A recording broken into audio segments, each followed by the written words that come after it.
El mito, en la mira.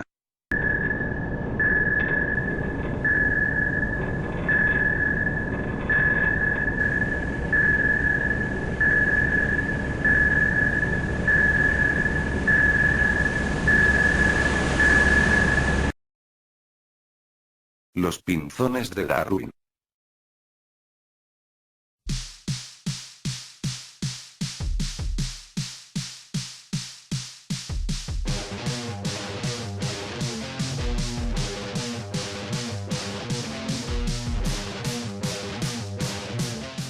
¿Qué son los pinzones de las Islas Galápagos? Son un grupo de aves endémicas que viven en las Islas Galápagos. Estas pequeñas islas son muy cercanas entre sí, a unos 1000 kilómetros de las costas de Ecuador, al oeste de Sudamérica. En términos de anatomía, comportamiento y ecología, los pinzones de las Galápagos se dividen en 14 especies. Ya que 6 de estas se alimentan de las semillas que se encuentran en el suelo, son conocidos como pinzones terrestres.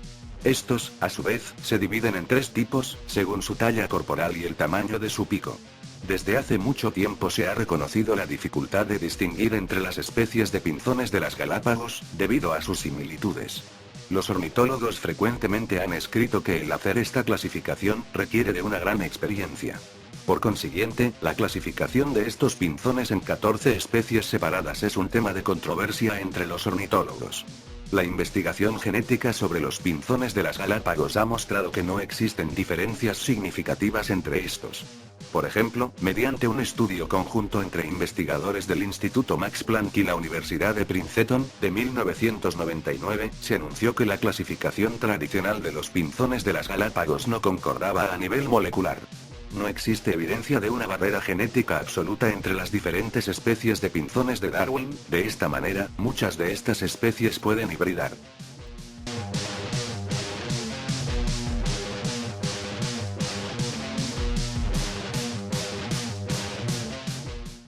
El comienzo del mito.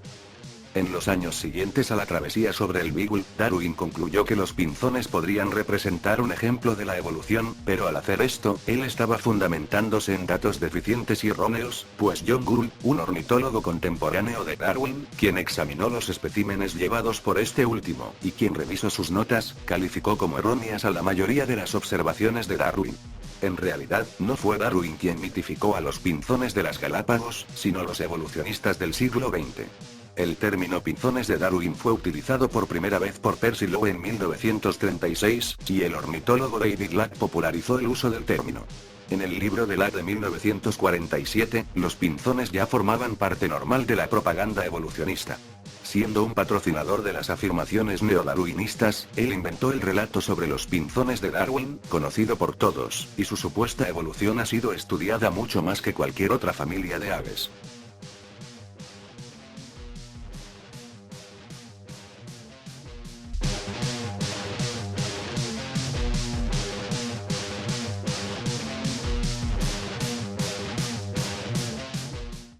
La investigación moderna sobre los pinzones. Estos pájaros fueron el foco de atención de estudios de larga duración. Muchos evolucionistas emitieron declaraciones basadas en sus observaciones. En un artículo de abril de 1953, de Scientific American, David Lack afirmó que la evolución de las aves de las Galápagos había sucedido recientemente. Por esta razón, las islas representaban un lugar excepcional. Otro evolucionista, Peter Grant, incluso sostuvo que los pinzones de las Galápagos aún se encontraban en evolución. Peter y Rosemary Grant pasaron muchos años en la isla Gatne Mayor, una de las islas más pequeñas de las Islas Galápagos, estudiando al pinzón terrestre mediano. Ellos registraron la medida de sus picos, alas y cuerpos de estas aves, que capturaron con redes, y después les colocaron bandas distintivas, para después liberarlos. Así, ellos vigilaban a aproximadamente 20.000 pinzones, de generación en generación. Adicionalmente, el profesor Grant y su esposa regularmente medían la cantidad de lluvia que caía sobre la isla. Peter y Rosemary Grant, junto con sus asistentes, observaron a las aves bajo condiciones climáticas muy distintas, y buscaron identificar los efectos de la supuesta evolución sobre estas. Se debe notar que todos los investigadores involucrados en estos estudios creían que los seres vivos eran resultado de una evolución transformista, y ellos pretendían confirmar esto con sus observaciones, confirmar la creencia a la cual eran tan devotos. En cuanto a las condiciones climáticas de las Galápagos, normalmente hay una estación cálida y lluviosa entre los meses de enero y mayo, siendo los otros meses más fríos y secos. Adicionalmente, el fenómeno meteorológico conocido como el Niño, se manifiesta en intervalos irregulares que van de los 2 a los 11 años, y con diferentes niveles de intensidad, y el cual altera el balance climático de la región. En algunas épocas había mucha lluvia, siendo los años subsiguientes muy secos y áridos. El nivel de precipitación pluvial es de vital importancia para los pinzones que se alimentan de semillas. En años de alto nivel de precipitación pluvial, los pinzones terrestres pueden obtener fácilmente las semillas que necesitan para crecer y reproducirse. En años de sequía, sin embargo, las plantas de la isla producen una cantidad limitada e inadecuada de semilla, y el resultado de esto es que algunos pinzones no consiguen comida. Grant y sus colegas midieron el nivel de precipitación pluvial en Daphne Mayor en 1976, y la catalogaron como de nivel normal. Durante los 18 meses de sequía que siguieron, desde mediados de 1976 a enero de 1978, hubo una significativa disminución de cantidad de semilla disponible y también una significativa disminución del número de pinzones terrestres. La población de estos decayó un 15% respecto al año anterior. Ellos asumieron que la mayoría de los otros pájaros había muerto, y que una pequeña porción había emigrado.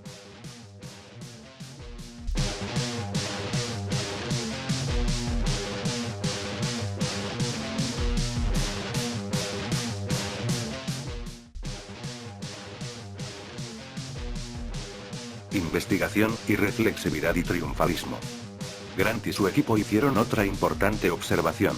Los pinzones que sobrevivieron a la sequía crecieron sobre la talla promedio y tenían picos ligeramente más anchos. La medida promedio de los picos de los pinzones terrestres sobre la isla en 1977 era aproximadamente medio milímetro más profundo, 5% más grande que el promedio de 1976. Se considera la profundidad del pico como la distancia desde la parte más alta, hasta la más baja, hasta donde se une con la cabeza incluyendo el contorno entre estos dos puntos.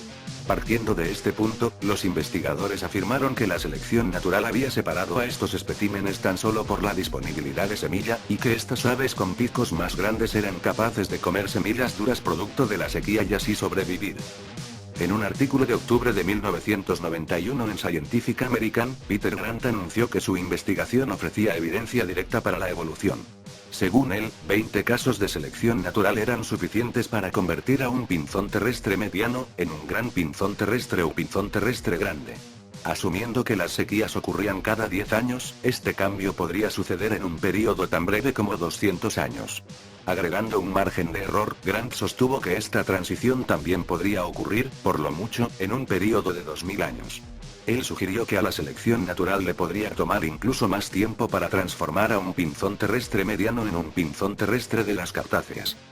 Grant reiteró estas afirmaciones en artículos posteriores, manteniendo insistentemente que los pinzones habían confirmado al darwinismo y que eran prueba de la selección natural, por medio de la influencia ambiental, y que causaba que los organismos evolucionaran. Los evolucionistas consideraron estas afirmaciones como un salvavidas. Ellos las describieron como la evidencia para la evolución a través de la selección natural, un proceso que hasta el momento había sido refutado por la experimentación y la observación.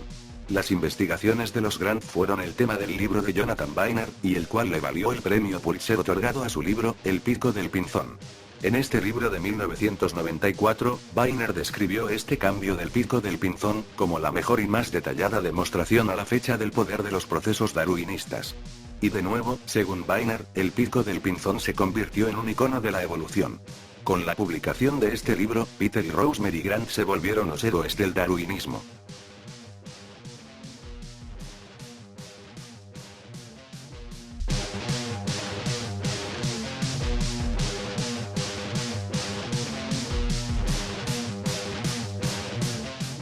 La cruda realidad. Por supuesto, el profesor Grant y su equipo pusieron un gran empeño en su trabajo de campo, en su investigación en las Islas Galápagos, pero fallaron en poner el mismo empeño y atención al analizar sus resultados. Ellos cayeron en este terrible error debido a que evaluaron sus descubrimientos, no desde el punto de vista científico y objetivo, sino a la luz de sus preconcepciones evolucionistas.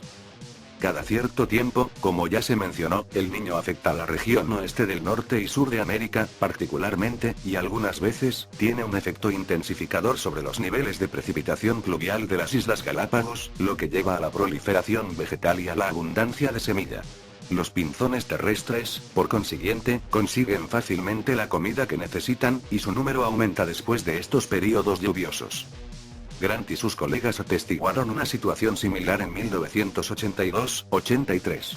Con las lluvias, hubo semilla en suficiencia, y el tamaño promedio de los picos de los pinzones terrestres regresó a los niveles previos a la sequía de 1977.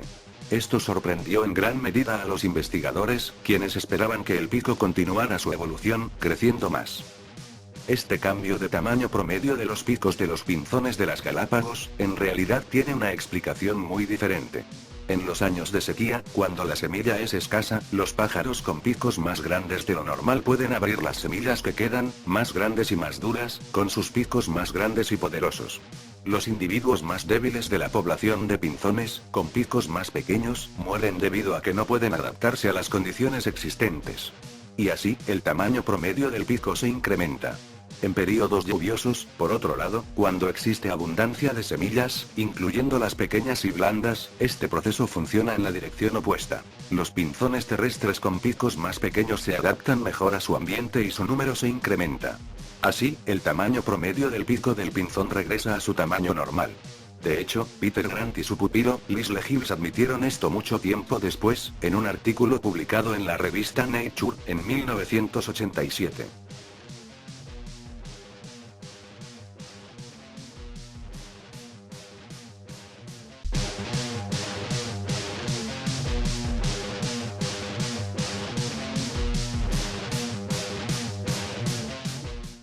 Conclusión.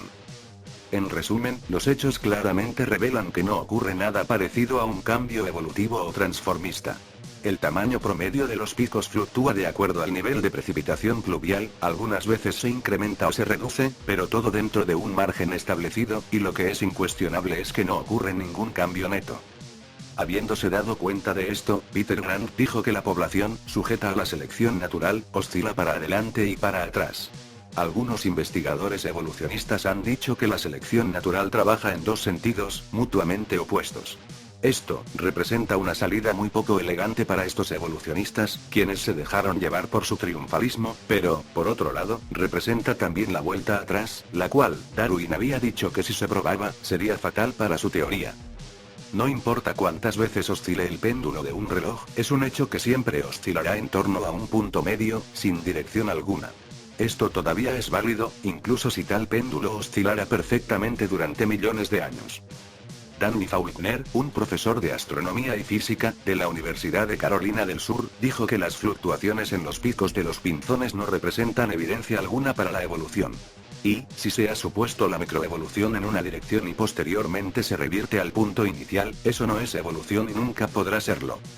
El tamaño promedio de los picos de los pinzones de las Galápagos se incrementa o disminuye ligeramente según la disponibilidad de recursos alimenticios, pero los investigadores evolucionistas imaginan que han encontrado evidencia para la evolución en las ligeras fluctuaciones de los picos de los pinzones. Sin embargo, esta evidencia es completamente ideológica.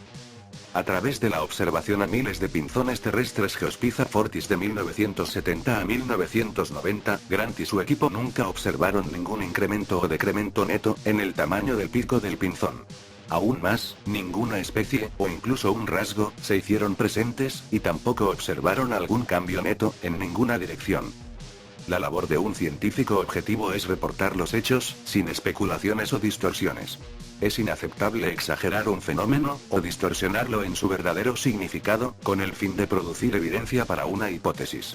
Así, el análisis del profesor Grant fue completamente distinto a sus descubrimientos. Él afirmó un fenómeno que nunca observó, que una especie de pinzón podía transformarse en otra, en tan corto tiempo como 200 años, y de esta manera, ensombreció seriamente su propia investigación. En palabras del biólogo de la Universidad de California, el Dr. Jonathan Wells, esto es exagerar la evidencia.